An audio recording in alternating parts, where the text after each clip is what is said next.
اعوذ باللہ من الشیطان الرجیم، میں اللہ تعالی کی پناہ میں آتا ہوں شیطان مردود سے۔ بسم اللہ الرحمن الرحیم، اللہ کے نام سے شروع جو نہایت مہربان رحم والا۔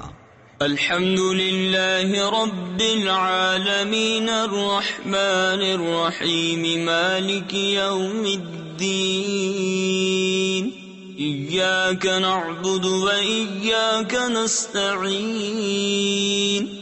سب خوبیاں اللہ کو جو مالک سارے جہان والوں کا، بہت مہربان رحمت والا، روز جزا کا مالک، ہم تجھی کو پوجیں اور تجھی سے مدد چاہیں۔ تفسیر خزائن العرفان میں ہے، اس میں یہ تعلیم فرمائی کہ مدد بالواسطہ ہو یا بلا واسطہ، ہر طرح اللہ تعالی کے ساتھ خاص ہے۔ حقیقی مددگار وہی ہے، باقی تمام ذرائع مدد الہی کے مظہر ہیں۔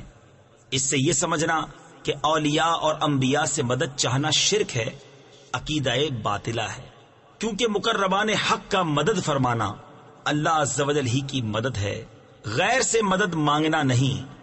اهدنا الصراط المستقيم صراط الذين أنعمت عليهم غير المغضوب عليهم ولا الضالين۔ ہم کو سیدھا راستہ چلا، راستہ ان کا جن پر تو نے احسان کیا، نہ ان کا جن پر غضب ہوا اور نہ بہکے ہووں کا۔